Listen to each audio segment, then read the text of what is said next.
বাংলাদেশের মানুষ এখন চোর ডাকাত চাঁদাবাজ টেন্ডারবাজ দুর্নীতিবাজদেরকে চায় না। বাংলাদেশের মানুষ বাংলাদেশ পরিচালনায় আলেম উলামাদেরকে দেখতে চায়।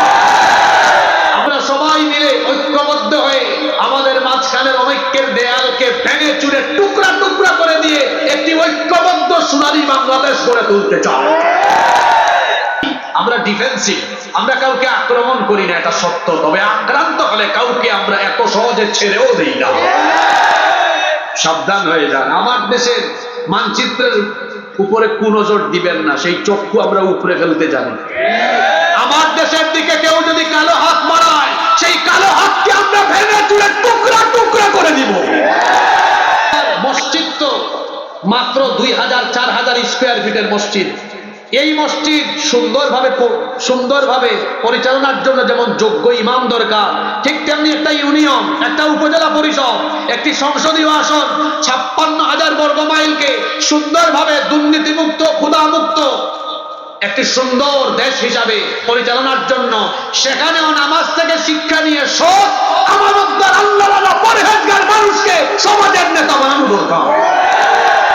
কিছুক্ষণ আগে সলাতুল আসর শেষ হলো, সামনে আরেকটি সলাত অত্যাসন্ন, সলাতুল মাগরিব। প্রতিদিন এইভাবে আমাদের জন্য 5 ওয়াক্ত নামাজের শিডিউল দেওয়া হয়েছে। এই নামাজের শিডিউল 5 ওয়াক্ত নামাজ কেন দেওয়া হয়েছে?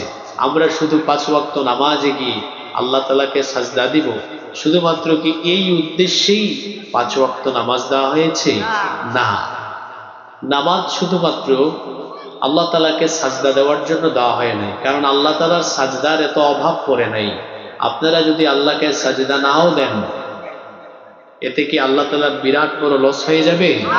কারণ আপনারা ছাড়াও আল্লাহর এই সৃষ্টি জগতে অসংখ্য সৃষ্টিকুল আছে যারা প্রতিনিয়ত আল্লাহর তাসবিহ জপে আল্লাহকে সাজদা দেয়। সুবহানাল্লাহ।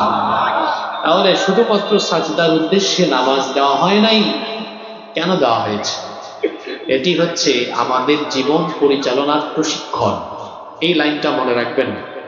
5 ওয়াক্ত নামাজ ডেইলি আল্লাহ 5 বার নিয়ে আমাদেরকে 5 বার ট্রেনিং দেন, প্রশিক্ষণ দেন, কিভাবে আমরা আমাদের জীবন চালাবো।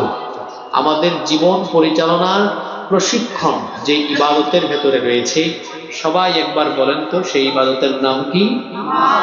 নামাজ। শুনতেছেন আপনারা? মনিরামপুর সম্পর্কে আমার আইডিয়া খুব ভালো। এখানে প্রচুর আলেম ওলামা এই অঞ্চলে আছেন, অনেক দ্বীনি মারকাজ এখানে আছে, অনেক মাদ্রাসা আছে, স্কুল কলেজ আছে। এখানকার মানুষ শিক্ষিত, ভদ্র, সচেতন। আমি গত 8-9 বছর ধরে মনিরামপুরে আসি। প্রতি বছর মাহফিলে আসলে দেখি মানুষ খুব মনোযোগ দিয়ে কথাবার্তা শুনে। শুধু মুসলমান না, এখানে অন্যান্য ধর্মের অনেক ভাই বোনরা বসবাস করে। আমি সচরাচর দেখেছি, আমি আমার মাহফিলে হিন্দু ভাই বোনদেরকেও আসতে দেখেছি। সবাই মনোযোগী হয়ে শোনে। আজকেও তার ব্যতিক্রম হবে না ইনশাআল্লাহ। আমি আপনাদের মনোযোগ আকর্ষণ করব, সবাই মনোযোগী থাকবেন। আল্লাহ মনোযোগী হয়ে শোনার তৌফিক দেন, বলেন আমিন। বলছিলাম, নামাজ শুধুমাত্র সাজদা দেওয়ার জন্য দেওয়া হয় নাই, এটি হচ্ছে আমাদের জীবন পরিচালনার প্রশিক্ষণ। অর্থাৎ আমরা কিভাবে আমাদের জীবন চালাবো, জীবনের সকল দিক এবং বিভাগের ব্যবস্থাপনার প্রশিক্ষণ রয়েছে এই একটি ইবাদতে। সেই ইবাদতের নাম হলো নামাজ। এখন সকল শিক্ষা যদি আমি আপনাদের সামনে তুলে ধরতে চাই, তাহলে ধারাবাহিক অন্তত কয়েকদিন তাফসীর করলে মোটামুটি একটা কিনারে যাওয়া যাবে। আমাদের তো সময় খুব সংক্ষিপ্ত, এজন্য আমরা এই সংক্ষিপ্ত সময়ে অতি গুরুত্বপূর্ণ 15টি শিক্ষা আজকে আমরা আলোচনা করবার চেষ্টা করব ইনশাআল্লাহ। আজকে আমরা নামাজের 15টি মৌলিক শিক্ষা, একেবারে বেসিক মৌলিক 15টি শিক্ষা নামাজ থেকে বের করব। নামাজের মাধ্যমে এই শিক্ষাগুলো যে পাওয়া যায়, এটা যদি আমাদের বাস্তব জীবনে প্রতিফলন ঘটাতে পারি, আমাদের ব্যক্তি জীবন, পরিবার, সমাজ জীবন, রাষ্ট্রীয় জীবন বদলে যাবে ইনশাআল্লাহ। তাহলে আজকে আমরা নামাজের কয়টি শিক্ষা নিয়ে কথা বলবো? সবাই বলতে হবে কয়টি? 15টি। আলোচনার পরে কেউ যদি 15টা এক নিঃশ্বাসে বলতে পারে, তাকে আমার তরফ থেকে হাদিয়া দিয়ে যাব ইনশাআল্লাহ। মনোযোগ থাকবে তো?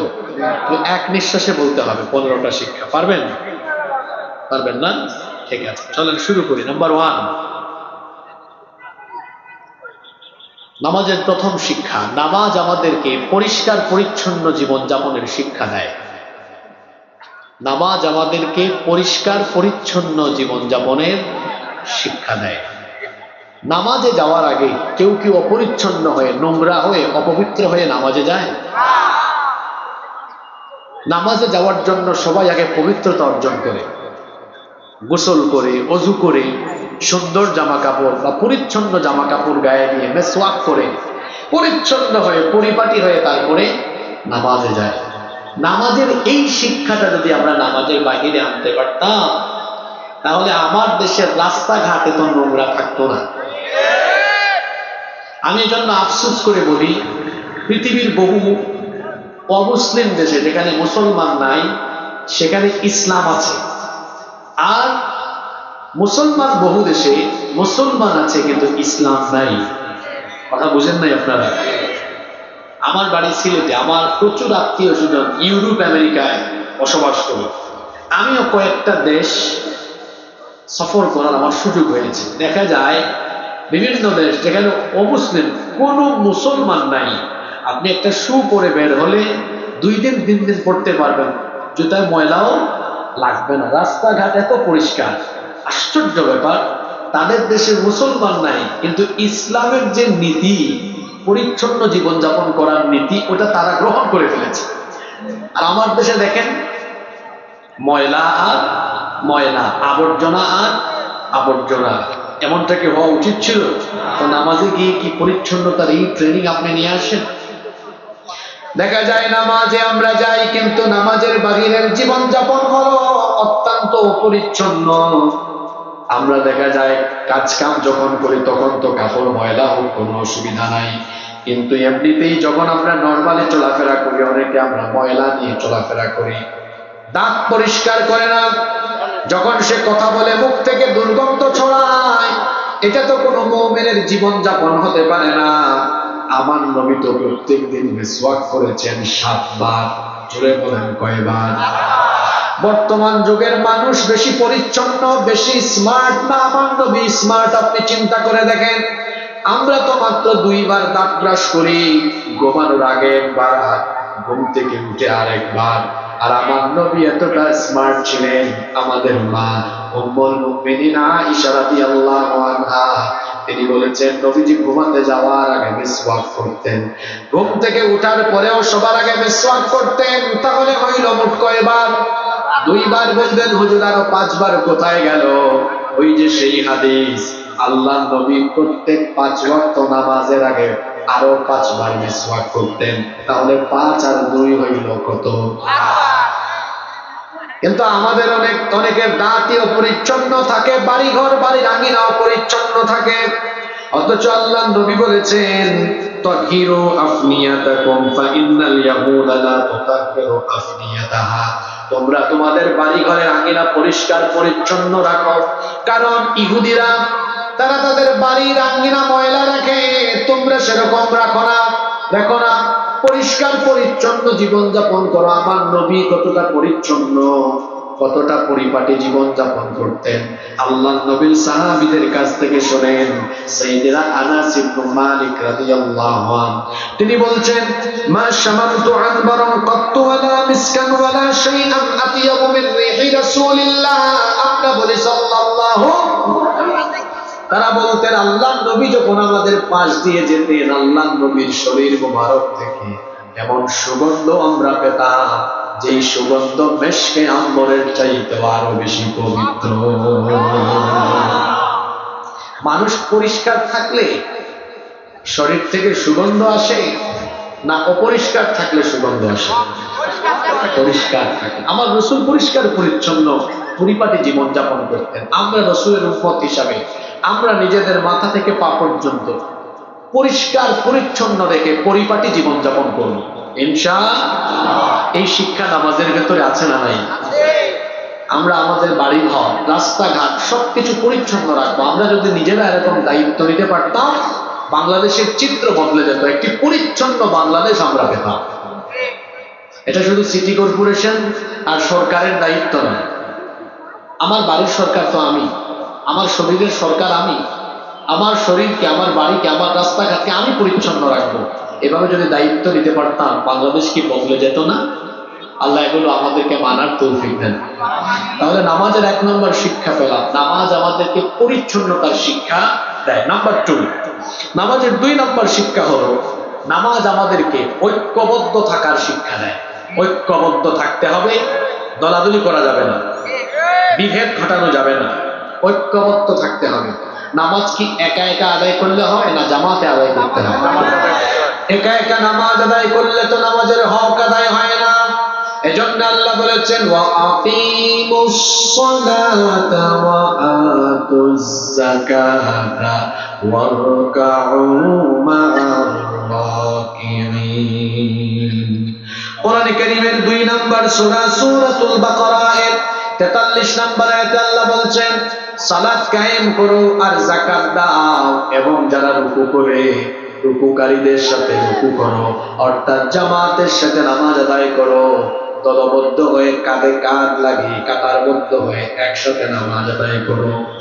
এই যে আমরা নামাজের টাইমে কিছুক্ষণ আগে আসরের নামাজ আমরা আদায় করলাম, সেখানে আমরা কাঁধে কাঁধ লাগিয়ে সকল মুসলমান যেভাবে এক কাতারে দাঁড়িয়ে গেলাম, আল্লাহর কসম করে বলি পৃথিবীর 200 কোটি মুসলমান যদি আজ এইভাবে একই কাতারে কাতারবদ্ধ হয়ে দাঁড়িয়ে যায়, মুসলমানরা যদি ঐক্যবদ্ধ থাকে, মুসলমানদের বিরুদ্ধে লাগার সাহস এই দুনিয়ায় কেউ কোনোদিন পাবে না। আমাদের ঐক্য আছে? আপনারা তো সাধারণ মানুষ, আপনাদের কথা কি বলবো, দুঃখের কথা। আমরা যারা হুজুর জাতি আছি বাংলাদেশে, আমাদের ঐক্য আছে? ব্যাং পাল্লায় রাখা যেমন কঠিন, হুজুরদেরকে এক সারিতে বসানো এরকম কঠিন। এই দলাদলি করায় আমাদের লাভ হচ্ছে না ক্ষতি হচ্ছে? আপনারা কথাগুলোকে ভিন্ন আঙ্গিকে নেবেন না, একটু বোঝার চেষ্টা করেন। আমরা যখন ঐক্যবদ্ধ থাকি তখন তো আমাদের শক্তি বাড়ে। যখন আমরা আলাদা আলাদা থাকি তখন অবস্থা এমন হয় যে ইসলাম বিরোধীরা আমাদেরকে ধরপাকড়ের জন্য নির্যাতন নিপীড়নের বেশি সুযোগ তারা তখন পায়। 2009 সালে যখন শহীদ আল্লামা দেলোয়ার হোসেন সাঈদী রহমতুল্লাহ আলাইহি তাকে যখন ধরা হলো, অনেকেই তখন চুপচাপ ছিলেন। বাংলাদেশে বিভিন্ন ঘরানার আলেম ওলামা আছেন না, চুপচাপ ছিলেন। অনেকে একমত অবলম্বন করেছেন, মনে করেছেন আমাদের দলের না, আমাদের কি আসে যায়। উনি যখন শহীদ হলেন, দেখা গেল তার ইন্তেকালের পরে সব ঘরানার আলেম ওলামারা বিবৃতি দিয়েছেন, দুঃখ প্রকাশ করেছেন, দোয়া করেছেন। ওনার ইন্তেকালের পরে এটা করলেন। আমি তো দুঃখ করে বলি, বাংলাদেশে বেঁচে থাকতে মানুষকে মূল্যায়ন করা হয় না, মারা যাওয়ার পরে মূল্যায়ন করা হয়। তিনি যখন জীবিত ছিলেন 2009 সালে যখন তাকে অন্যায়ভাবে গ্রেফতার করা হলো, এরপরে যদি সবাই সম্মিলিত প্রতিবাদ করতেন, তাকে কি এইভাবে অন্যায়ভাবে আটকায় রাখা যেত? কথা বললেন না। এই পরিণতি তো আপনারা সবাই ভোগ করলেন। পরে 2024-এ এই আন্দোলনের আগ পর্যন্ত আপনারা আমাকে বলেন, কোন দলের আলেম ওলামার হাতে হাত করা লাগানো থেকে কেউ বাঁচতে পেরেছে? আমরা ভাগ করি না যে মৌলানা মামুনুল হক কৌমি, আমির হামজা আলিয়া, আর তারা দুইটারে ধইরা দুইজনকে এক জেলে রাখে। কথা বুঝেন নাই? আমরা নিজেরা দলাদলি করি, আর তারা কিন্তু আমাদেরকে এক চোখে দেখে, যে টুপি আছে দাঁড়িয়ে আছে আলেম, এদেরকে ধরো। যে কৌমি হোক, আলিয়া হোক, সারসিনা হোক, আর যে দলের যে মতের যে মসলাকেরই হোক না কেন, চরমুনাই হোক আর যাই হোক, কি বুঝলেন? আমরা নিজেদের মধ্যে ঠেলাঠেলি করি, কিন্তু ওরা যখন আমাদের বিরুদ্ধে পরিকল্পনা করে তখন কাউকে বাদ দিয়ে পরিকল্পনা করে না। আমরা যদি আল্লামা সাঈদীকে গ্রেফতার করার পরে সবাই সম্মিলিত আওয়াজ তুলতে পারতাম, আমার মনে হয় গত 15 বছরে এত আলেমদের উপর নির্যাতন হতো না। এই সুযোগটা আমরা তৈরি করে দিলাম, এই জন্য কেউ নির্যাতন থেকে বাঁচলো না। আলেমরা তো হলোই হলো, আমার দেশের ছাত্ররা জীবন দিল, যুবকরা জীবন দিল, আমার দেশের নিরপরাধ অনেক মানুষকে অন্যায়ভাবে হত্যা করা হয়। এদেশের হাজার হাজার তরুণরা বুকের তাজা রক্ত ঢেলে দিয়ে এই বাংলাদেশকে জুলুম মুক্ত করলো। এর দায়িত্ব আমরা এড়াতে পারি না।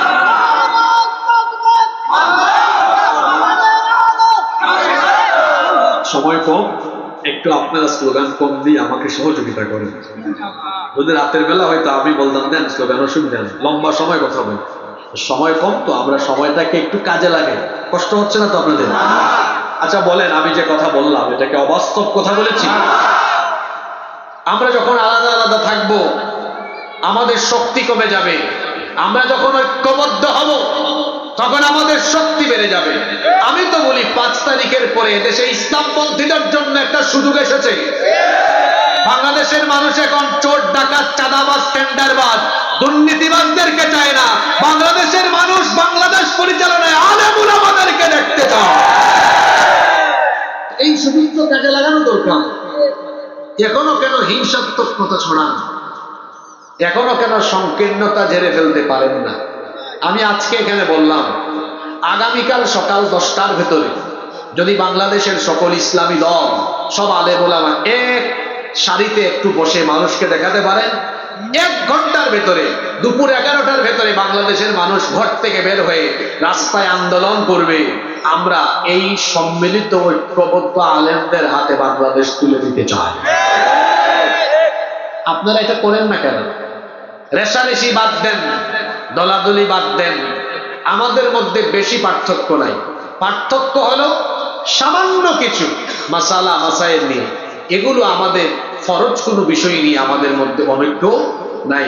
আমি আপনার সাথে 49টা মাসালার অমিল রেখে 51টা বিষয়ের মিল থাকলে ঐক্য করতে রাজি আছি। কিন্তু আমাদের একটা বদখাসলত হলো, আমার সাথে যদি কারো একটা মতের অমিল হয় তখন আমি তাকে কাফির বানায় দিই, গোমরা বানায় ছেড়ে দিই। আরে ভাই, তার সাথে আপনার একটা বিষয় মিলে নাই কিন্তু 99টা বিষয়ের তো মিল আছে। তাকে একবার যদি আপনি কাফির বলেন, 99টার মিল থাকার কারণে 99 বার তাকে মুমিন বলা লাগবে। আমি তো আপনার সাথে 49টা বিষয়ের অমিল থাকলো আমি আপনার সাথে এক টেবিলে বসতে রাজি আছি, কারণ আপনার সাথে তো আমার 51টা বিষয়ের মিল আছে। কওমি আর আলিয়া আলাদা করবেন না। কওমি মাদ্রাসা সেটাও দ্বীনি মারকাজ, আলিয়া মাদ্রাসা সেটাও দ্বীনি মারকাজ। আমাদের 2 চক্ষু, আমরা আলিয়া আর কওমিকে 2 চক্ষু দিয়ে সমানভাবে দেখি। আমরা ঐক্যবদ্ধ একটি জাতি চাই, দ্বিধা বিভক্ত থাকতে চাই না। আমরা সবাই মিলে ঐক্যবদ্ধ হয়ে আমাদের মাঝখানের অনৈক্যের দেয়ালকে ভেঙে চুরে টুকরা টুকরা করে দিয়ে একটি ঐক্যবদ্ধ সোনালী বাংলাদেশ গড়ে তুলতে চাই। এজন্য আমরা অনৈক্যের প্রাচীরকে ভেঙে চুরে টুকরা টুকরা করে দিই ইনশাআল্লাহ। এই মনিরামপুরে হিন্দু মুসলিম বসবাস করব, মিলেমিশে বসবাস করব। এখানে সম্প্রীতি আমরা নষ্ট করব না, কারণ ইসলাম আমাদেরকে সম্প্রীতির শিক্ষা দেয়। এই মনিরামপুরে যারা হিন্দু ভাই বোনেরা আছেন তাদেরকে আমরা বলছি, এদেশে ইসলাম কায়েম হলে আপনাদের টেনশনের কারণ নাই। আমার ভাষায় আমি বলি, মায়ের কোলে শিশু যেমন নিরাপদ, ইসলামী রাষ্ট্রে মুসলমানদের কাছে অমুসলিমরা তেমন নিরাপদ। আপনাদেরকে নিয়ে অনেকে রাজনীতি করে আর আপনাদেরকে রাজনীতির বলির পাঠা বানায়। ইসলাম কায়েম হলে এই সুযোগ থাকবে না। আপনাদের ন্যায্য অধিকার আপনাদেরকে দেওয়া হবে, আপনাদের ধর্ম আপনারা পালন করবেন স্বাধীনভাবে। এই দেশে নির্বিঘ্নে নিরাপদে নিশ্চিন্তে আপনারা বসবাস করবেন। ইসলামী সরকার সেই দায়িত্ব সঠিকভাবে পালন করে দেবে।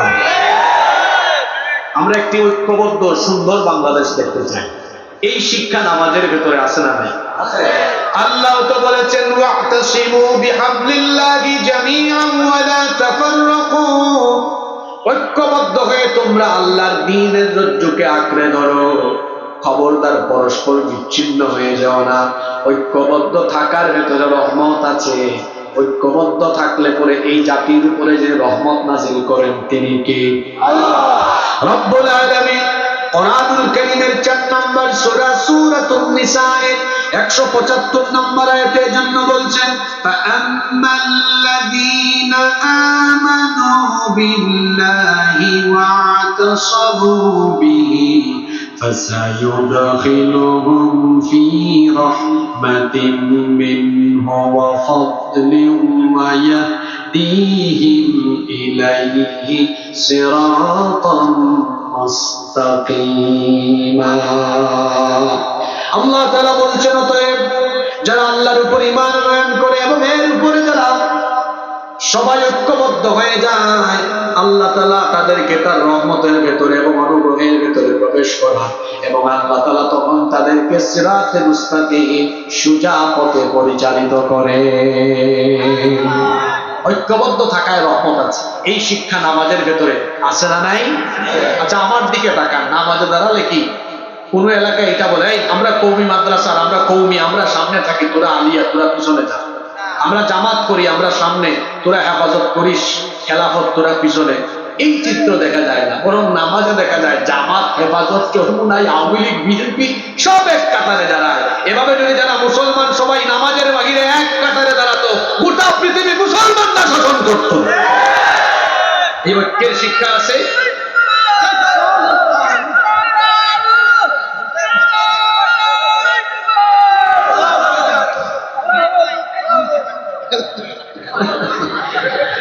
আচ্ছা, তার আবেগকে আমরা সম্মান জানাই, তবে আবেগের সাথে আমাদের বিবেক থাকা লাগবে। আপনারা এরকম করলে আমি আর বেশি লাউডলি কথা বলবো না, এভাবে কথা বলবো।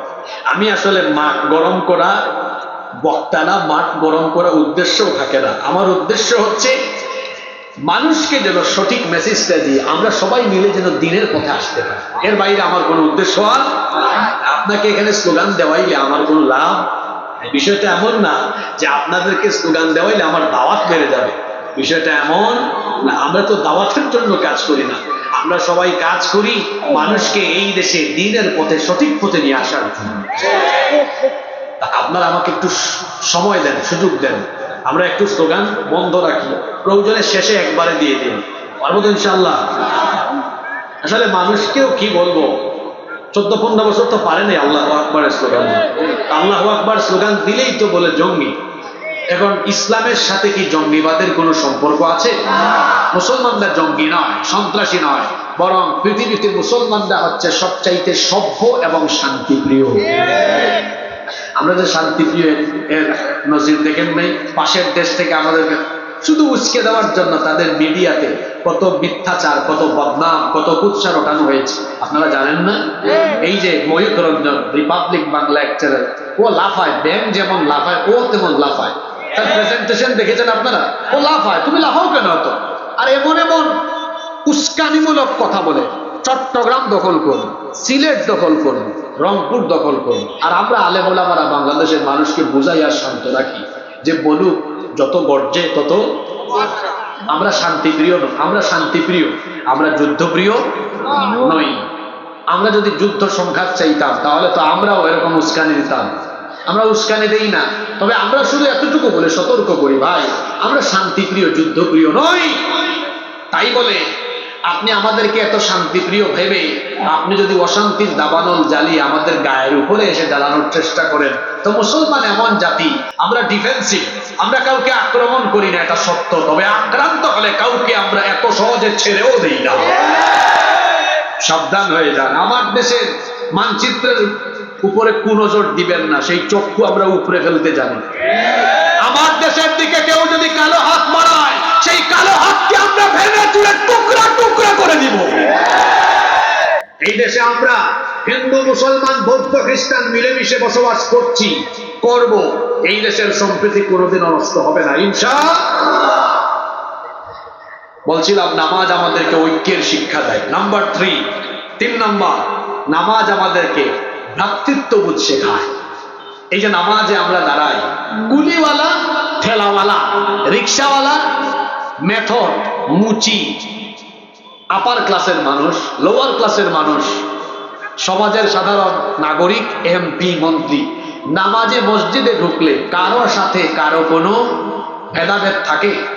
সবাই এক কাতারে দাঁড়িয়ে যায়। দেখা যায় কোটিপতির পাশে রিক্সাওয়ালা দাঁড়িয়ে গিয়েছে, এমপি সাহেবের পাশে সাধারণ জনগণ দাঁড়িয়ে গিয়েছে।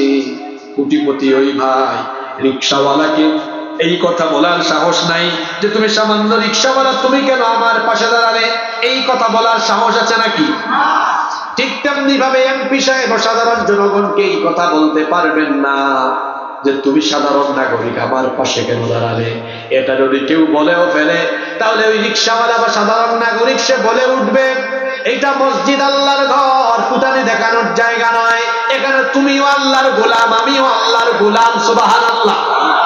এই যে নামাজের ভেতরে আমাদের সুন্দর এক ভ্রাতৃত্বের নমুনা দেখা যায়, নামাজের বাহিরেও আমরা যদি সমাজে ভাই ভাই হয়ে মিলেমিশে বসবাস করতে পারি, একটি সুন্দর বাংলাদেশ আমরা পেয়ে যাব। এখানে কি ভাই ভাই মিলেমিশে থাকি?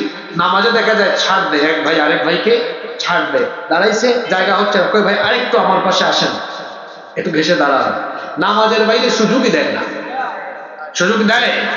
সুযোগ দেয় না। নামাজের ভেতরে দেখা যায়, দেখেন তো এরকম হয় কিনা, এক যুবক ছেলে দাঁড়িয়েছে নামাজে, ওই যে এখন তো শীতকাল, মসজিদে কার্পেট বিছানো থাকে, এখন পিছনে হয়তো কার্পেট বিছানো নাই, যুবক দাঁড়িয়েছে, দেখছে এক মুরব্বী বাবা আসছেন, কয় বাবা আপনি বয়স্ক মানুষ, বুড়া মানুষ, আপনি সামনে যান, কার্পেট আছে, আমি যুবক দাঁড়াই। এই যে সুন্দর শিক্ষা, এই শিক্ষাটা নামাজের বাইরে যদি থাকতো, এক যুবক বাসে উঠেছে, এক মুরব্বী বাবা উঠেছেন, দাঁড়িয়ে আছেন, বাবা আপনি বসেন আমি দাঁড়িয়ে থাকি, এগুলো যদি আমরা নামাজের বাইরে আনতাম, আমাদের সমাজটা বদলে যেত, ঠিক কিনা? এই ভ্রাতৃত্ববোধের শিক্ষা আমরা নামাজের বাহিরে নিয়ে আসবো, এই দেশ পাল্টে যাবে ইনশাআল্লাহ। কষ্ট হচ্ছে নাকি আপনাদের? নাম্বার 4, 4 নাম্বার, নামাজ আমাদেরকে পাংচুয়ালিটি, সময়ানুবর্তিতার শিক্ষা দেয়। টাইম ম্যানেজমেন্ট, কিভাবে সময়কে কাজে লাগাতে হয়। আজকের যুব সমাজ সবচেয়ে বেশি সময় নষ্ট করে। যুবক ভাইয়েরা, যারা পড়াশোনা করো, ছাত্ররা, তোমরা ভদ্র ছেলের মতো সত্য কথাটা স্বীকার করো। এখন তো যুবকদের সময় নষ্টের প্রধান হাতিয়ার হলো এই মোবাইল। সত্য কথাটা বলো তো, প্রতিদিন মোবাইলে তোমরা কত ঘন্টা সময় দাও? মাশাআল্লাহ, এখানে একজন সাহসী ছেলে পাওয়া গেছে, স্বীকার করছে। সত্য কথা বলতে সাহস লাগে 10 ঘন্টা, তবে আরো বেশি আছে। আমি যদি ধরি তাহলে 10 থেকে 14 ঘন্টা। 24 ঘন্টার মধ্যে যদি 10 থেকে 14 ঘন্টা সময় কেউ মোবাইলে কাটিয়ে দেয়, ওর জীবনের তো অর্ধেকের বেশি সময় মোবাইলেই চলে যাচ্ছে। আহারে, যে সময়টুকু আমার ছাত্র ভাইয়েরা ফেসবুকে, ইন্টারনেটে নষ্ট করে, এই সময়টুকু তারা যদি পড়ালেখায়, গবেষণায় কাটাতো, আমি তো বলি এই বাংলাদেশের ঘরে ঘরে বিজ্ঞানী, দার্শনিক, মনীষী, গবেষকের জন্ম হতো। সময় নষ্ট করো না ভাই। সময় হচ্ছে মানুষের জীবনের সবচেয়ে দামি নেয়ামত। টাকা গেলে টাকা পাওয়া যায়, সম্পদ গেলে সম্পদ পাওয়া যায়, সময় গেলে সময় আর পাওয়া যায় না। 2025 সাল চলছে এখন।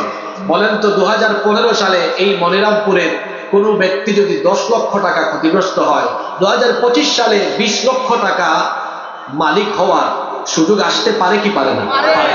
2015 সালে কারো যদি 10 বিঘা জায়গা থাকে, যদি সব হারিয়ে ফেলে, 2020 সালে আবার আরো 20 বিঘা জমির মালিক হওয়ার সম্ভাবনা থাকতে পারে কি পারে না? পারে। কিন্তু আমার আপনার জীবন থেকে যে সময় চলে গেল, এটা কি জীবনে কোনোদিন ফিরে আসবে?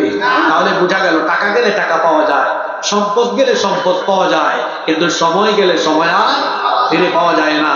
এজন্যই তো বলা হয়, সময় কাজে লাগিয়ে সম্পদশালী হওয়া যায়, কিন্তু সম্পদ দিয়ে জীবনের ফেলে আসা সময়কে ফিরিয়ে আনা যায় না। ও আমার যুবক ভাইরা, 5 ওয়াক্ত নামাজ তো সাজদা দেওয়ার জন্য নয়, এখান থেকে টাইম ম্যানেজমেন্টের শিক্ষা আছে।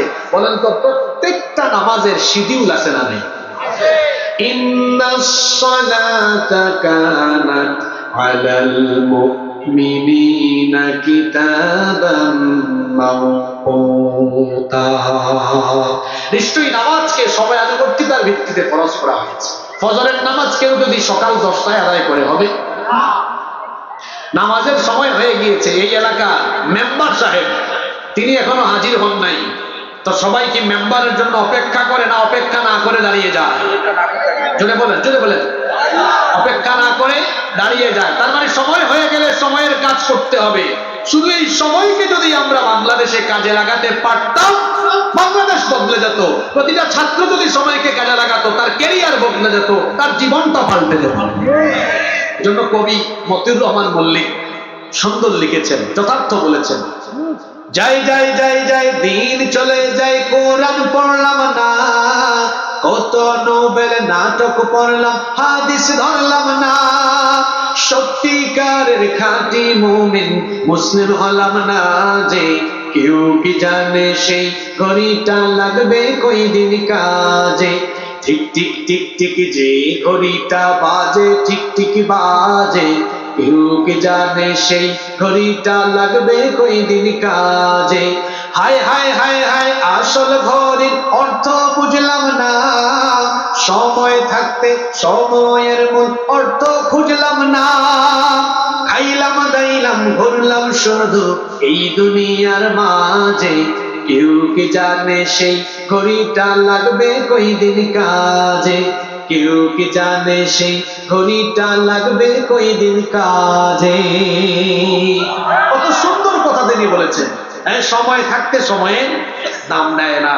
এই সময়ানুবর্তিতার শিক্ষা যদি আমরা নিতে পারতাম, আমাদের দেশটা বদলে যেত। আমার দেশে সময় মেনটেন কেমনে হয় জানেন?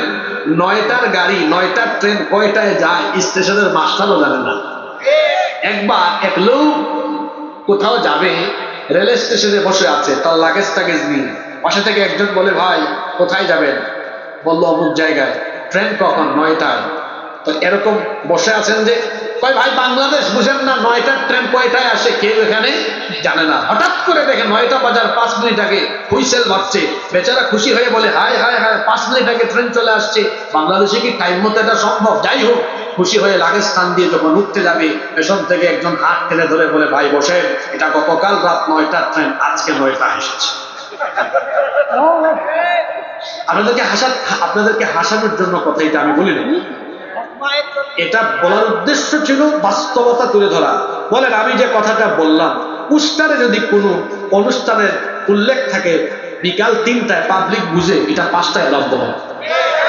এর নাম বাংলাদেশ, এর নাম বাংলাদেশ। যদি আমরা সময়ের কাজ সময়ে করতে পারি, নামাজ থেকে শিক্ষাটা দিতে হবে। আচ্ছা, জোহরের টাইমে জোহরের নামাজ, আসরের টাইমে আসরের নামাজ, মাগরিবের টাইমে মাগরিবের নামাজ। এই যে টাইম মেনটেন করা, দেখবেন প্রতিটা মসজিদে 5 ওয়াক্তের নামাজের শিডিউল লটকানো আছে। ওই শিডিউলের আলোকে নামাজ হয় না, শিডিউলের বাইরে যায়। এই শিডিউলটা যদি আমাদের, যারা এখানে ছাত্র আছো, ছাত্র জীবনে শিডিউল মেনটেন করো, টাইম মেনটেন করো। যারা ব্যবসা করেন, চাকরি করেন, যে যে প্রফেশনে আছেন, শুধু যদি আমরা স্ব জায়গায় সময় মেনটেন করে চলি, আমি বলে গেলাম বাংলাদেশের চিত্র বদলে যাবে। এই শিক্ষা নামাজের ভেতরে আছে না নাই? নাম্বার 5, কষ্ট হচ্ছে মনে হয় আপনাদের।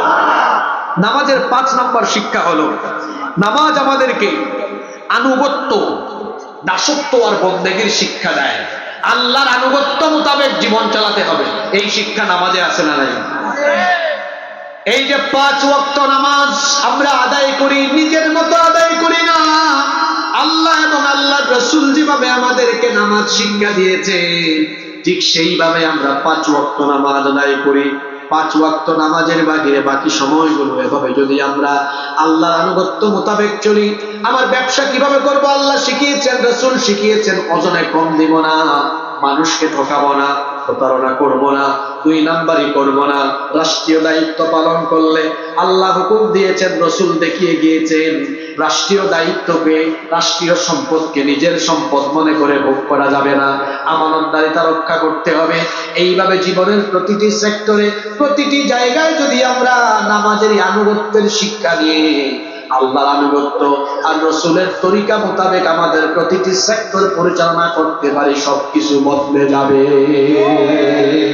নাম্বার 6, নামাজের 6 নাম্বার শিক্ষা হলো, নামাজ আমাদেরকে পর্দার শিক্ষা দেয়। আজকের মাহফিলে শুনলাম পুরুষের চেয়ে মহিলারা বেশি আসছে, আর ইসলামের প্রচার প্রতিষ্ঠায় অবদানে পুরুষের চাইতে নারীর অবদান অনেক বেশি। সর্বপ্রথম ইসলাম কবুল করেছেন একজন নারী, সর্বপ্রথম ইসলামের জন্য জীবন দিয়েছেন একজন নারী। মক্কার সভ্যতা গড়ে উঠেছে একজন নারীকে কেন্দ্র করে। এখন তো মক্কা অনেক সুসজ্জিত, বড় সুন্দর শহর, কিন্তু ইসমাইল আলাইহিস সালাম এবং তার মা হাজেরাকে ইব্রাহিম আলাইহিস সালাম সেখানে নির্বাসনে পাঠানোর আগ পর্যন্ত সেটা ছিল দুধু মরুভূমি। একজন নারী হাজেরা আলাইহিস সালাম, তাকে কেন্দ্র করে মক্কার সভ্যতা গড়ে উঠেছে। সুবহানাল্লাহ। তাহলে নারীর অবদান ইসলামে কম না বেশি? নামাজের মধ্যে পর্দার শিক্ষা আছে। পর্দা কি শুধু নারীর না পুরুষের? সূরা নূর পড়বেন, সেখানে আল্লাহ নারীদের চক্ষু নিয়ন্ত্রণের আগে পুরুষের চক্ষু নিয়ন্ত্রণ করার কথা বলেছেন। কুল্লিল মুমিনিনা ইয়াগুদ্দু মিন আবসারিহিম, এরপরে আল্লাহ বলেছেন ওয়া কুল্লিল মুমিনাতি ইয়াগুদ্দুনা মিন আবসারিহিন্না। নারী পুরুষকে আল্লাহ হুকুম দিয়েছেন একই রকম, কিন্তু আগে বলেছেন পুরুষের কথা, পরে বলেছেন নারীর কথা। নারী হোক পুরুষ হোক, আল্লাহ বলেছেন পুরুষ বা পর নারীর দিকে তারা তাদের চক্ষুকে না দিয়ে চক্ষুটাকে নিম্নগামী করে রাখবে। হুকুমটা কার? নামাজের মধ্যে পর্দার শিক্ষা আছে। যুবক ভাইয়েরা বলেন তো দেখি, নামাজে যখন আমরা দাঁড়াই আমরা কি যেদিকে মন চাই সেদিকে তাকাই নাকি? আমরা সাজদার দিকে তাকাই। আমরা চক্ষুকে যেমন নামাজে নিয়ন্ত্রণ করি, মসজিদের বাহিরে নামাজের বাহিরে, এভাবে যদি আমরা আমাদের চক্ষু নিয়ন্ত্রণ করি, আমার সামনে দিয়ে সুন্দরী জরিনা সকিনা যাবে কিন্তু আল্লাহর ভয়ে আমি তাকাবো না। যেভাবে নামাজে আমি আল্লাহর ভয়ে পিছনে ডানে বামে তাকাই না, সাজদার স্থানের দিকে তাকাই, যেভাবে নামাজে আমার চোখের নিয়ন্ত্রণ করি, নামাজের বাহিরে আমি যদি পরনারীর দিকে আমার চক্ষু না দেই, এটাই হবে আসল মুমিনের চরিত্র। এভাবে আমরা নামাজ থেকে আরো চমৎকার চমৎকার শিক্ষা নিতে পারি। পর্দার শিক্ষা কেমনে নামাজে আছে দেখেন। একজন নারী বা একজন পুরুষ যখন নামাজে দাঁড়ায়, নামাজে সতর থাকা ফরজ না নফল? তো নামাজে যেমন সতর থাকা ফরজ, নামাজের বাহিরেও পর্দা মেনটেন করা ফরজ না নফল? পর্দার শিক্ষা এখান থেকে পেলেন। মায়েরা বোনেরা যারা শুনতেছেন শুনেন, আপনারা কখনো আপনার শরীরের সুন্দর চামড়া দেখায়া ওর পুরুষকে দেখায়া চলাফেরা করবেন না, বরং বোরখা পরিধান করে, নিকাব পরিধান করে তারপরে ঘর থেকে বের হবেন। আরো একটা কথা মাঝখান দিয়ে বলে ফেলি, আমরা যখন পর্দার কথা বলি তখন কিছু সুশীল নামে, বুদ্ধিজীবী নামে কিছু লোক আছে যারা বাংলাদেশে বলে বেড়ায় এই মোল্লারা পর্দার কথা বলে নারীদেরকে ঘরে আটকায় রেখেছে। আমি প্রায় সময় একটা ঘটনা এরকম বলি। একবার এক শেয়াল মুরগির খামারের পাশে গিয়েছে। তো খামারি যিনি ছিলেন উনি মুরগির খামারের চারপাশে যে নেট আছে না, নেট দিয়ে অথবা যে কোনো ভাবে একটা বেড়া দিয়ে রেখেছে। তো শেয়াল গিয়ে বলতেছে, এই মুরগি, তোদেরকে দেখে খুব খারাপ লাগতেছে রে আমার। ওই শেয়াল মামা, এত খারাপ লাগে কেন? ওই বুঝোস না কেন খারাপ লাগে? আমারে তাকায় দেখ, আমার কোনো জেলখানা নাই, আমার কেউ আটকায় রাখতে পারে না, যেদিকে মন চাই সেদিকে ঘুরে বেড়াই। তুইও যদি আমার মতো হইতি তাহলে তো ঘুরে বেড়াতে পারতি। এক গরুর তখন উঠে বলে, মামু আপনার মতলব বুঝছি, আমরা যদি আপনার মতো স্বাধীন হইতাম আপনি আমাদেরকে ধরে ধরে মজা করে খাওয়ার সুযোগটা পাইতেন। আপনি সুযোগ পাইতেছেন না দেখে এই কথা বলতেছেন যে আমরা পরাধীন। আমরা পরাধীন না, আমাদের মালিক নেট দিয়ে আটকায় রেখে আপনার থেকে আমাদেরকে হেফাজত করে রেখেছে। শিয়াল যেমন মুরগির স্বাধীনতা চায়, লুচ্চা বদমাশরাও নারী স্বাধীনতার নামে নারীকে বেপর্দা করে রাস্তাঘাটে তার ইজ্জত লুণ্ঠনের ব্যবস্থা করতে চায়। তবে বুদ্ধিমান বিচক্ষণ নারীরা ওই মুরগির মতো জবাব দেয়, এই রে শিয়াল মামু, আমাদের মালিক যদি আমাদেরকে এভাবে স্বাধীন বানায় ছেড়ে দেয়, আমাদেরকে ধরে ধরে তুমি খাই ফেলবা। আমার মা বোনরাও আলেম ওলামাদের পক্ষে বলবেন, আলেম ওলামারা যদি আমাদেরকে পর্দায় থাকার জন্য আল্লাহর এই নির্দেশগুলো না শোনাতো, তাহলে তোদের মতো লুচ্চা বদমাশদের কারণে রাস্তাঘাটে আমরা নিরাপদে চলতে পারতাম না। পর্দা নারীর সম্মান কমায় নাই, পর্দা নারীর ইজ্জত বাড়িয়ে দিয়েছে। পর্দার শিক্ষা নামাজে আছে না নাই? আমরা আমাদের ঘরের নারীদেরকে পর্দায় রাখবো না রাখবো না? একজন নারী বেপর্দায় এমনি হয় না, যে ঘরের পুরুষ অসচেতন ওই ঘরের নারী বেপর্দা হয়। আপনি স্বামী, আপনি সচেতন থাকলে আপনার বউ বেপর্দা হতে পারবে? জীবনেও পারবে না।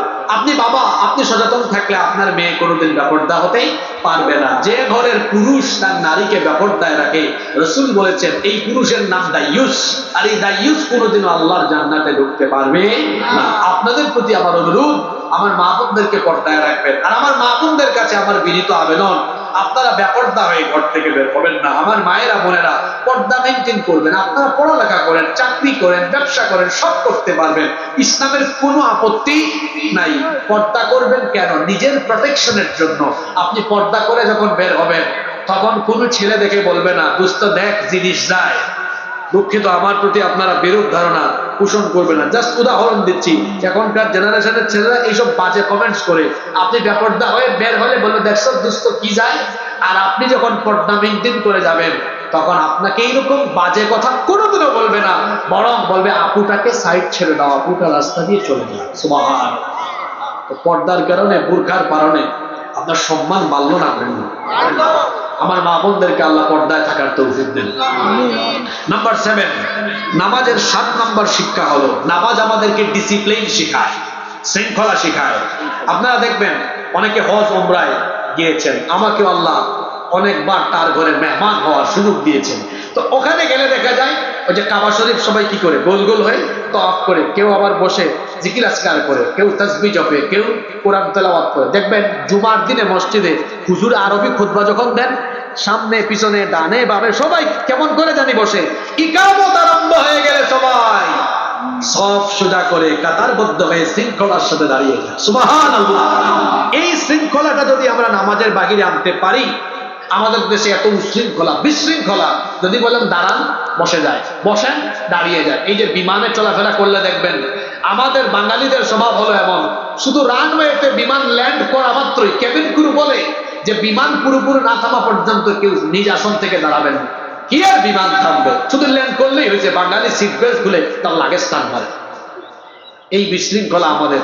তারপরে কোথাও লাইন ধরে দাঁড়িয়েছে, এখন কার আগে কে যাবে।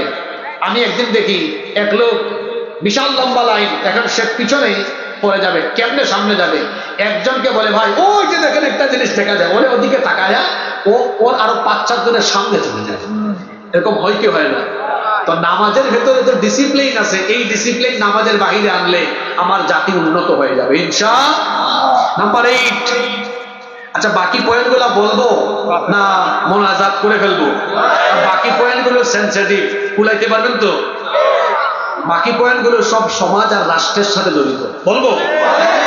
নাম্বার 8 নাম্বার, নামাজ আমাদেরকে সঠিক নেতা নির্বাচনের শিক্ষা দেয়। বলবো? আচ্ছা বলেন তো, নামাজে জামাতে আমরা নামাজ আদায় করলে অযোগ্য, অপদার্থ, মূর্খ, আলেম না এরকম কোন ব্যক্তিকে আমরা কি নামাজের ইমাম বানাই? এরকম ব্যক্তি ইমাম হলে আপনারা নামাজ আদায় করবেন? নামাজে যেমন একজন বেআমল কিংবা একজন অযোগ্য অপদার্থ লোক নামাজের ইমাম হওয়ার যোগ্যতা রাখে না, ঠিক তেমনি নামাজের এই শিক্ষা নামাজের বাহিরে এনে কোন অযোগ্য, অপদার্থ, চোর, বাটপার, সন্ত্রাস, দুর্নীতিবাজকে সমাজ এবং রাষ্ট্রের নেতা বানানো যাবে না। এই শিক্ষা নামাজে আছে না নাই? ঠিক তো এত জোরে বললেন আপনারা, যদিও যশোরের মানুষ খুব ভালো, আমি জানি আপনাদেরকে খুব ভালোবাসি, আমি আল্লাহর জন্য ভালোবাসি। কিন্তু বাংলাদেশের অধিকাংশ জায়গায় দেখবেন মসজিদের কমিটি, আরে বাপরে বাপ, যে সচেতন। সামনে রমজান মাস আসতেছে, দেখবেন তারাবির ইন্টারভিউর জন্য বলবে হুজুরের তেলাওয়াতটা কেমন দেখেন, ভালো ভালো আলেম নিয়ে আসে ইন্টারভিউর জন্য, ভালো ইমাম লাগবে। আবার এই মসজিদের কমিটি, মসজিদের মুসল্লি দেখা যায় ইলেকশন আসলে, নির্বাচন আসলে, তখন যে বেশি টাকা খাওয়াতে পারবে, যার চরিত্র যত খারাপ, তাকে দেখা যাবে ভোট দিয়ে সমাজের নেতা বানিয়ে দিবে। আরে আপনার মসজিদ তো মাত্র 2000-4000 স্কোয়ার ফিটের মসজিদ। এই মসজিদ সুন্দরভাবে পরিচালনার জন্য যেমন যোগ্য ইমাম দরকার, ঠিক তেমনি একটা ইউনিয়ন, একটা উপজেলা পরিষদ, একটি সংসদীয় আসন 56,000 বর্গ মাইলকে সুন্দরভাবে দুর্নীতিমুক্ত, ক্ষুধামুক্ত একটি সুন্দর দেশ হিসাবে পরিচালনার জন্য সেখানেও নামাজ থেকে শিক্ষা নিয়ে সৎ, আমানতদার, আল্লাহওয়ালা, পরহেজগার মানুষকে সমাজের নেতা বানানো দরকার। এই শিক্ষা নামাজ থেকে নিতে পারলে আমার দেশ বদলে যাবে। আমার দেশে সম্পদের কোনো অভাব নাই। আপনাদের এলাকায় আজকে আসার সময় দেখলাম রাস্তার 2 ধারে সরিষা ক্ষেত, মনে হয় খুব সরিষা হয় এখানে।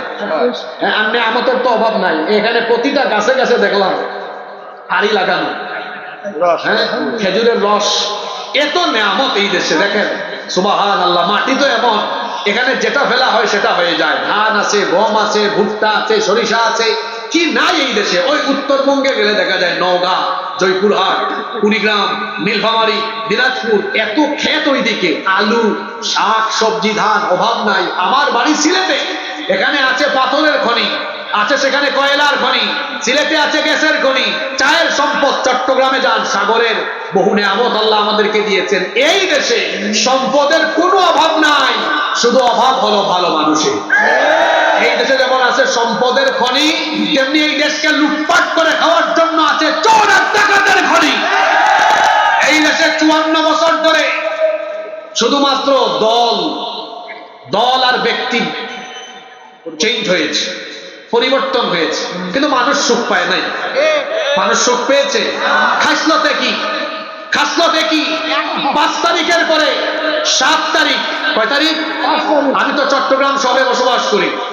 আমি এক এলাকায় গেলাম পারিবারিক কাজে, একটা জিনিস কিনবো। বললাম ভাই এখন তো মনে হয় ব্যবসা বাণিজ্য খুব আরামে করতেছেন। কয় হুজুর কে বলছে আপনাকে আরামে করতেছি? সিন্ডিকেট চাঁদাবাজি আগের জায়গায় আছে, শুধু ব্যক্তির পরিবর্তন হয়ে গিয়েছে। এইরকম বাংলাদেশ আমরা চাই না। আমরা চাঁদাবাজ মুক্ত, টেন্ডারবাজ মুক্ত একটি আদর্শ বাংলাদেশ চাই। এটা পাবো কেমনে? ওই চোর বাটপার চাঁদাবাজদের পরিবর্তে আল্লাহওয়ালা আমানতদার ব্যক্তিদেরকে আমরা পার্লামেন্টে পাঠিয়ে আমরা একটি আলোকিত বাংলাদেশ করে তুলব ইনশাআল্লাহ। এই শিক্ষা কোথায় আছে? দেখছেন নামাজের ভিতরে কত শিক্ষা। এটা শুধু সাজদার জায়গা না, এটা হচ্ছে জীবন পরিচালনা। ওই যে একটা লাইন বলছিলাম, জীবন পরিচালনা প্রশিক্ষণ, জীবন পরিচালনা বাকিগুলা কি বলবো? নাম্বার 8, নামাজের 8 নাম্বার শিক্ষা হলো নামাজ আমাদেরকে নেতার প্রতি, নাইনে চলে আসছে না, 8টা হয়েছে, ঠিক আছে।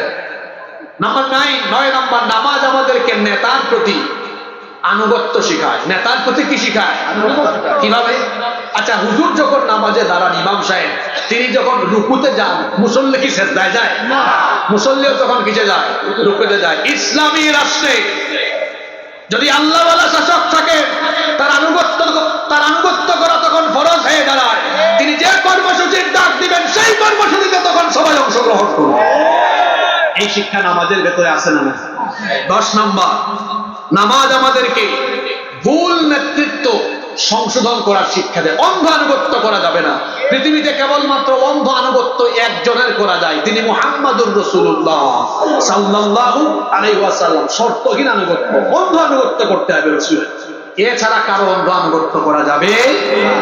যদি আমার নেতা কোনো ভুল করে, আমার দেশের কোন নেতা, কোন রাষ্ট্রপ্রধান যদি ভুল করে, তখন কি করতে হবে? এই শিক্ষা নামাজে আছে।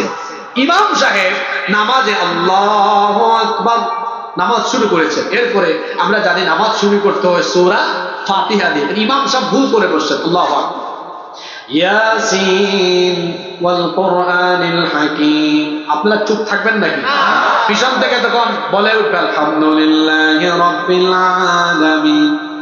ভুল করেছে, সংশোধন দিচ্ছে। নামাজে যেমন ইমাম সাহেব ভুল করলে পিছন থেকে মুসল্লি সংশোধনী দেয়, ঠিক তেমনি রাষ্ট্র ব্যবস্থায়, সমাজ ব্যবস্থায় কোন নেতা যখন কুরআন সুন্নাহ ইসলাম মুসলমান দেশ আর দেশের স্বাধীনতা সার্বভৌমত্বের বিপরীতে চলে যাবে, তখনই সবাই ঐক্যবদ্ধ হয়ে প্রতিবাদী আওয়াজ তুলতে হবে।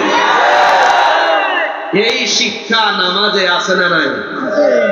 11 নম্বর, আজান হয়ে যায় নাকি আবার? 11 নম্বর, নামাজের 11 নম্বর শিক্ষা হলো নামাজ আমাদেরকে 10 না তো 11, ওই যে এখানে আলোচনা নোট হচ্ছে, নোট করা হচ্ছে। 11 নম্বর, নামাজের 11 নম্বর শিক্ষা হলো নামাজ আমাদেরকে ভুল নেতৃত্ব পরিবর্তন করা শিক্ষা দেয়। এটা যুবকরা আমল করে ফেলছে বাংলাদেশ। আচ্ছা, কোন ইমাম সাহেবকে লোকমা দেওয়ার পরেও শুনে না, এটাকে নামাজের সামনে রাখে না টেনে নিয়ে আসে? ঠিক তেমনি কোন শাসক ভুল করলে প্রথমে সংশোধনী দেওয়া হবে, সংশোধনী দেওয়ার পরেও যদি ঘাড় তেরামি করে 5 তারিখে দেখা যেভাবে করে যুবক তরুণরা, ছাত্র জনতা ঐক্যবদ্ধ হয়ে একদম গতি ছাড়া করে দিয়েছে, এই বাংলাদেশে কেউ যদি আবার ফ্যাসিবাদ স্বৈরাচার কায়েম করতে চায়, ঘাড় ধরে টেনে নামায়া দেওয়া হবে।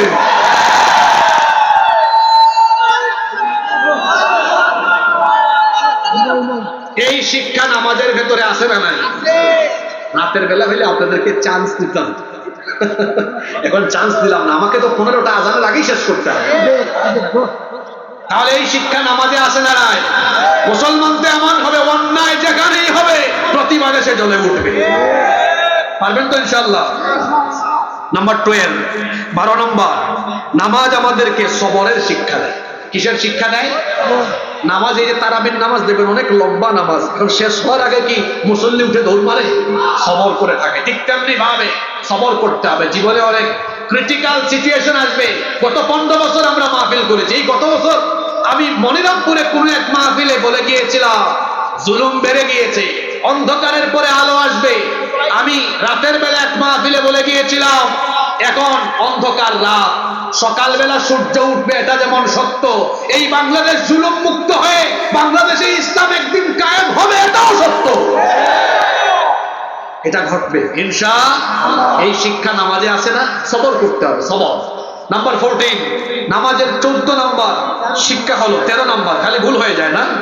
13 নম্বর শিক্ষা হলো নামাজ আমাদেরকে জীবন সংশোধনের শিক্ষা দেয়। জীবনে ভুল হতে পারে, মানুষ মাত্রই ভুল। আচ্ছা, নামাজে ভুল হয় না?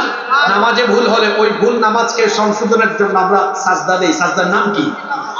সুজুদে সাহু, তাই না? সাজদায়ে সাহু, সাহু সাজদা দেই। তো সাহু সাজদা দিলে যেমন নামাজটা কি হয়ে যায়? শুদ্ধ হয়ে যায়।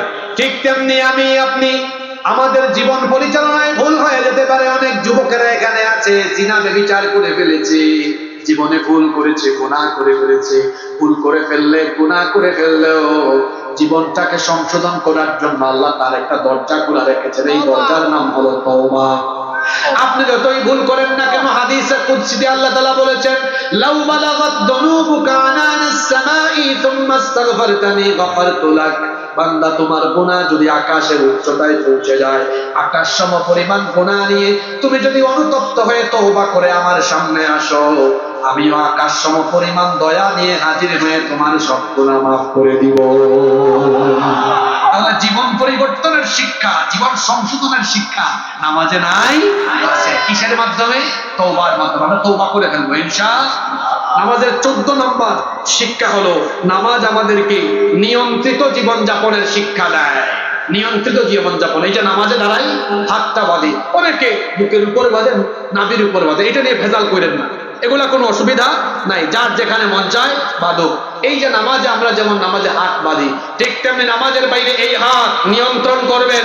এই হাত দিয়ে কখনো ইসলামের বিরুদ্ধে লিখবেন না, এই হাত দিয়ে চাঁদাবাজি করবেন না, এই হাত দিয়ে অন্যায় অপকর্ম করবেন না। নিয়ন্ত্রিত জীবন যাপনের শিক্ষা নামাজ থেকে নিতে হবে। 15 এবং সর্বশেষ হলো নামাজ আমাদেরকে 15 নম্বর যে শিক্ষা দেয়, নামাজ আমাদেরকে একটি কোরআনময় সমাজ রাষ্ট্র গঠনের শিক্ষা দেয়। নামাজে আপনারা কয়টা কিতাব থেকে তেলাওয়াত করেন? কেউ কি নামাজে বুখারী শরীফ পড়ে? মুসলিম শরীফ পড়ে? কোন তেলাওয়াত, কোন গ্রন্থ তেলাওয়াত করে? আল কোরআন তেলাওয়াত করে। নামাজে যেমন মহাগ্রন্থ আল কোরআন থেকে তেলাওয়াত করতে হয়, ঠিক তেমনি নামাজের বাহিরে এই কোরআন দিয়ে আপনার সমাজ এবং রাষ্ট্র চালাতে হয়। কারণ কোরআন কোনো ধর্মীয় গ্রন্থ নয়, এটা হলো জীবন পরিচালনার পূর্ণাঙ্গ জীবন বিধান, পূর্ণাঙ্গ জীবন ব্যবস্থা। নামাজে যেমন কোরআন থেকে তেলাওয়াত করতে হয়, তেমনি মুসলমান জন্ম থেকে মৃত্যু পর্যন্ত তার রাজনীতি, অর্থনীতি, সমাজনীতি, গোটা জীবন কোরআন দিয়ে চালাতে হবে। এই শিক্ষা নামাজে আছে না নাই? তাইলে নামাজের এই কয়টা শিক্ষার কথা বললাম? এক ওয়াক্ত নামাজের শেষে ওয়াজ শুরু করেছিলাম, আরেক ওয়াক্ত নামাজ চলে আসলো। 2 ওয়াক্ত নামাজের মাঝখানে আমরা নামাজের শিক্ষা নিয়ে কথা বললাম। কারণ নামাজ শুধু সাজদা দেওয়ার জন্য দেওয়া হয় নাই। আমি একটা লাইন বলেছিলাম, সেটা হলো নামাজ হলো জীবন পরিচালনার প্রশিক্ষণ। এবং নামাজের যে শিক্ষাগুলোর কথা বললাম, আপনারা বলেন তো এই 15টা শিক্ষা, যদি আরো শিক্ষা আছে, কিন্তু যে 15টা শিক্ষার কথা বললাম, এই 15টা শিক্ষা যদি আমরা নামাজের বাহিরে এনে অ্যাপ্লাই করতে পারি, আমাদের সমাজ রাষ্ট্র চেঞ্জ হবে কি হবে না? এই 15টা শিক্ষা আমরা বাস্তবে রূপায়ণ করতে পারবো তো? কারা কারা রাজি আছেন হাত তোলেন তো? মাশাআল্লাহ।